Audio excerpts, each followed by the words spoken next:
Apabila Dajjal ini muncul dan mengelilingi setiap inci muka bumi ini, maka gerak kerja yang akan dilakukan oleh Dajjal pertama dan terakhir ialah mensyirikkan umat Nabi Muhammad sallallahu alaihi wasallam. Itu sebab kenapa kesemua nabi termasuk Rasulullah sallallahu alaihi wasallam dalam berpuluh-puluh hadis, sehingga cerita tentang Dajjal ini menjadi mutawatir maknawi kerana banyaknya hadis nabi yang bercakap tentang bahaya Dajjal ini.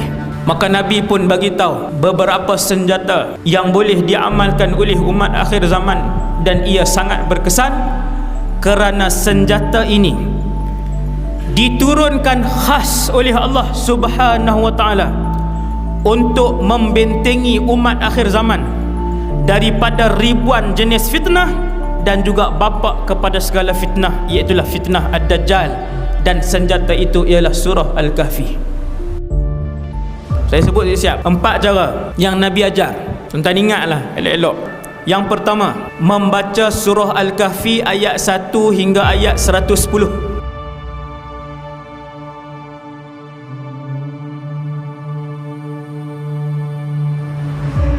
Pada setiap hari Jumaat sekali. Bacalah tuan-tuan. Tuan-tuan akan melihat bagaimana insya-Allah Allah Subhanahu wa taala menjaga diri tuan-tuan dan ahli keluarga tuan-tuan daripada belitan ribuan fitnah akhir zaman. Banyak tak fitnah akhir zaman tuan? Banyak. Ni Dajjal ke tak ni? Ni yang saya pegang ni. Ni Dajjal lah ni.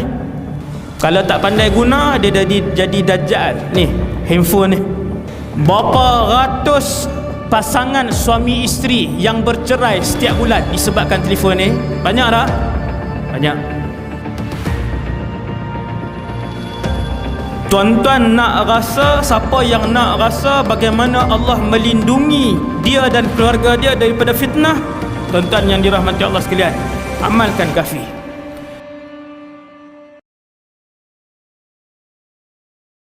Saya teringat Imam Nawawi pernah berkata, seandainya seseorang berulang-ulang kali melakukan dosa sehingga 100 kali, 1000 kali atau lebih, lalu dia bertaubat setiap kali dia berbuat dosa, maka pasti dan pasti Allah akan menerima taubatnya. Setiap kali dia bertaubat, dosa-dosanya pun akan gugur. Subhanallah, Maha Pengampunnya Allah. Sebab tu sahabat sekalian, ingat, istiqamah itu bukanlah bermakna tak pernah melakukan kesalahan, tetapi istiqamah adalah tak putus asa bangkit walau dah terjatuh.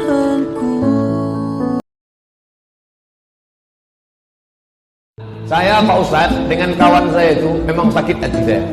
Kenapa? Cakapnya kasar. Tak, cakapnya tak pernah kasar. Dia orangnya baik, lembut. Jadi kenapa sakit hati? Mobilnya baru. Asal lewat, ten-ten. Mendengar klaksonnya naik darah tinggi saya. Sama yang ini, ini saya paling sakit hati Pak Ustaz. Apa? Bininya baru. Istri yang lama meninggal. Ibu mau marah. Siapa orang yang paling kita sakit hati, bayangkan wajahnya, doakan dia. Maka malaikat akan turun. Hadis riwayat Al-Hakim dalam kitab Al-Mustadrak, hadis sahih. Apa kata malaikat? Amin, kabulkan doa orang ini, walaka misluh, kau dapat yang sama macam yang kau doakan. Jangan doakan yang tak baik, karena kalau kita doakan yang tak baik, malaikat mengaminkan. Belum sampai doa ke dia, ke kita lebih dulu sampai. Nah, Allah berkati. Setiap kali ayam berkokok, matahari terbit. Setiap kali ayam berkokok, matahari terbit.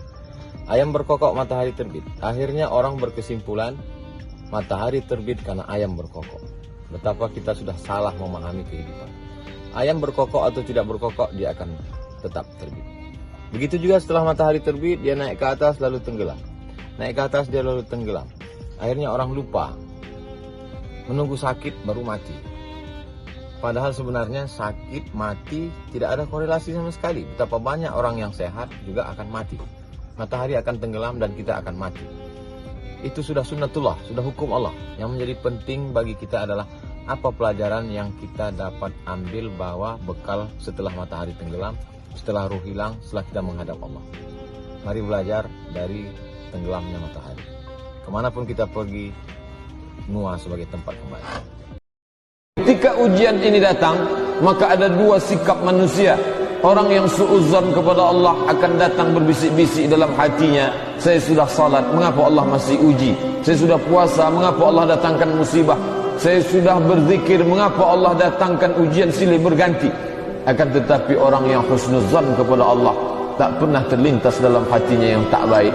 Andai Allah uji, maka sesungguhnya Allah sedang ingin menguji keimanannya. Ketika lulus lewat ujian itu, maka hanya akan ada dua. Pertama, Allah hapuskan dosanya yang lalu. Kedua, Allah akan naikkan derajatnya di masa yang akan datang. Ada hikmah di balik itu yang dapat dia resapi. Itulah makna dari mengenal sifat Allah, dari firman Allah, asa an takrahu syai'an. Boleh jadi kamu benci sesuatu, kamu tak suka sesuatu, wa huwa khairul lakum, tapi itu baik bagi. I said empty your mind. Be formless, shapeless, like water. Now you put water into a cup, it becomes the cup. You put water into a bottle, it becomes the bottle. You put it in a teapot, it becomes the teapot. Now water can flow or it can crash. Be water, my friend. Jin Islam duduk di rumah, jin Islam semayang dekat mana? Mihrab. Kalau tak percaya, tuan-tuan datang malam ni, tidur dekat sini. Ganggu dia, dia akan angkat, tuan-tuan tengok-tengok, tuan-tuan duduk dalam kolam tempat wudu ataupun duduk di luar. Dia duduk sini semayang. Jin Islam. Jin bukan Islam duduk di mana? Duduk dalam hutan. Sebab tu nak masuk hutan, tuan-tuan tak perlu kata macam ni, Datuk, anak cucu nak tumpang lalu, jangan kacau ya. Siapa kata macam tu? Syirik kepada Allah. Tak perlu nak masuk. Salamun ala Sulaiman fil alamin. Baca ayat ni aja. Salamun ala Sulaiman. Sebab Nabi Sulaiman jin takut. Kita sebut salamun ala Sulaiman fil alamin. Masuklah. InsyaAllah jin tak akan kacau kita, syaitan ni. Kalau takut binatang sengat, tak payah tuan-tuan buat macam mana. Binatang tak tahu lagi, ular ke, lebah ke, apa saja kita baca. Salamun ala Nuhin fil alamin. Sebut Nabi Nuh. Nabi Nuh ni tuan-tuan, kapal dia, semua binatang duduk dalam kapal. Kita bacalah salamun ala Nuhin fil alamin. Masuk. InsyaAllah binatang tak akan sengat kita. Jangan pula tuan-tuan lupa baca. Tiba-tiba jumpa ular tedung selar. Kita Allah, ular terus lah. Kita pun salamun ala Nuhin fil alamin. Ular batuk. Ular tu kata bodoh punya manusia. Sebelum kita jumpa, baca salamun ala Sulaiman, salamun ala Nuhin. InsyaAllah tuan-tuan selamat daripada dua ini, jin dan benda berbisa. Tak payah tuan-tuan duk amal. Datuk, saya ni anak cucu nak lalu, jangan kacau. Ada yang nak kencing. Nak kencing tuan-tuan dalam hutan. Tuan-tuan jaga, jangan kencing di dalam yang ada lubang. Sebab dalam lubang ni lah jin-jin bukan Islam ni duduk. Kalau boleh bagi salam, assalamualaikum, salamun ala Nuhin, salamun ala Sulaiman fi alamin, dia akan lari tuan-tuan. Tapi kalau tak bagi salam, kita kencing tuan-tuan, dia keluar daripada lubang tu, dia jentik telur kita. Tu yang balik bengkak. Tuan-tuan, jangan buat benda yang tak elok, nak pantun ke nak buat apa, jangan. Bagi salamun ala Nuhin fil alamin, salamun ala Sulaiman fil alamin. Kalau tak boleh baca ini, a'udzubillahi minasyaitonir rajim, mudah. Ataupun a'udzubillahi samil alim minasyaitonir rajim, mudah. Saudara, menegur jangan sampai menghina, mendidik jangan sampai mengherdik, meminta jangan sampai memaksa, memberi jangan sampai mengungkit. Biarlah kita terus menjadi permata, tetap bersinar walau terselindung di dalam debu. Fikir-fikirkanlah. Imam Syafi'i kata, wahai anak muridku, jaga-jaga. Nanti kamu mengaji dengan ulama-ulama akhirat, jangan mengaji dengan ulama dunia, ulama su, ulama jahat. Anak murid tanya kepada Imam Syafi'i, wahai Imam Syafi'i, kalau kami sampai zaman tu macam mana kami nak kenal? Itu ulama dunia, ulama su, ulama jahat. Imam Syafi'i bagi panduan kepada kita. Imam Syafi'i kata, kamu tengok, kalau ulama tu boleh berkawan, berpeluk bahu dengan orang yang menentang Islam, maka ulama tu ulama jahat, ulama su, ulama yang duduk dalam neraka Allah. Na'udzubillah min zalik. Tapi kalau ulama itu dicaci, dimaki, siapa maki dia? Siapa caci dia? Yang maki dia ialah orang-orang yang tentang Islam, orang-orang kafir yang tak suka tengok Islam. Dia dimaki. Ulama itu adalah ulama yang baik, ulama yang taat. Kamu belajar, menuntut, ikut dia. You can buy a house, but not a home. With money you can buy a clock, but not time. With money you can buy a bed, but not sleep. With money you can buy food, but not appetite. With money you can buy a doctor, but not good health. With money you can have insurance, but not. Jangan bersedih ketika kau didustakan. Jangan bersedih ketika kau dibunuh karaktermu. Jangan berduka cita ketika tidak ada manusia yang menerimamu. Karena sesungguhnya itu hanyalah cara Allah menguatkan hatimu, karena dia ingin mengangkat derajatmu, menempatkan di tempat yang terpuji, memperlihatkanmu sesuatu yang tidak pernah dia perlihatkan kepada manusia yang lain. Dia buat hatimu hancur berkeping agar tidak lagi ada tempat makhluk dalam hatimu, yang ada hanya Allah semata. Ma fi qalbi ghairullah. Pada saat itu mentalmu sudah kuat, layaklah engkau berada di tempat yang terpuji. Kalau ada orang menyakitimu, jangan berduka. Kalau ada tetangga, sahabat, kawan baik meninggalkanmu, jangan berduka lara.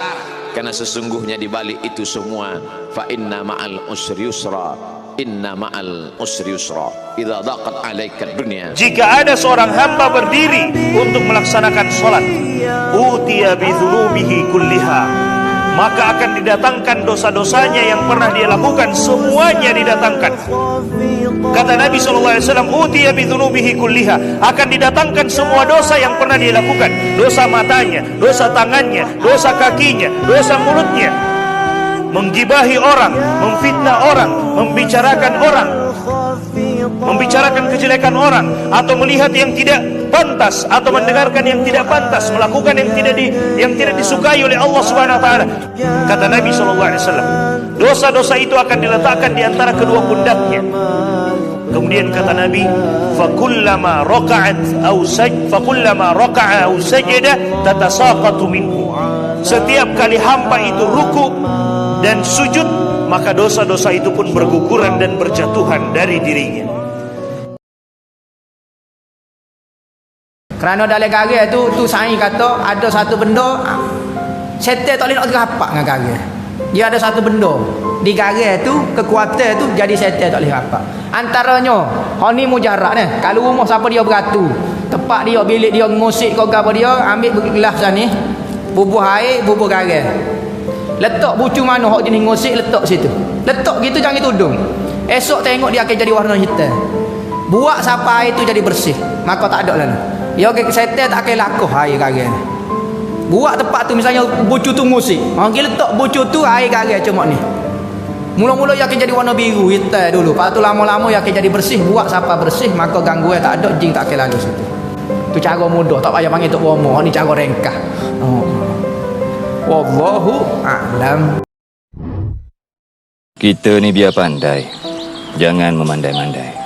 Tuhan tak jadikan alam ni untuk kita buat suka-suka kita je. Tuhan suruh kita baca. Baca diri kita. Baca alam ni. Madu apa pun, semuanya baik. Penawar segala penyakit. Kecuali mati je.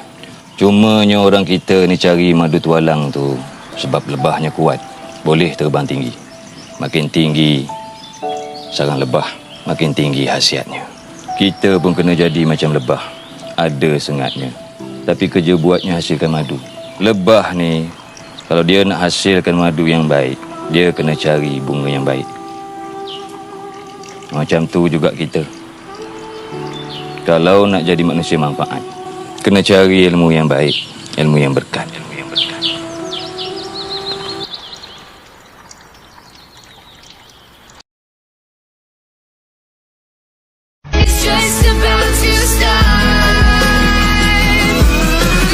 Kalau ada orang mengatakan nikmat terbesar adalah hidup, salah, karena binatang juga hidup. Kalau ada yang mengatakan nikmat terbesar adalah bekerja, salah, karena monyet pun bekerja.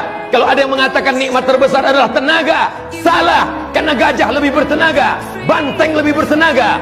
Nikmat terbesar adalah ketika kau takut kepada Allah. Setinggi apapun jabatanmu, sebesar apapun kekuasaanmu, kau tunduk dan patuh. Ketika azan berkumandang, kau tutup tempat belanjamu, kau tutup lokal dan kelasmu, kau datang bersimpuh kepada Allah Subhanahu wa ta'ala. Walaupun negara tidak mengatur itu, tidak ada denda, tidak ada penjara bagi mereka yang meninggalkan salat Jumat.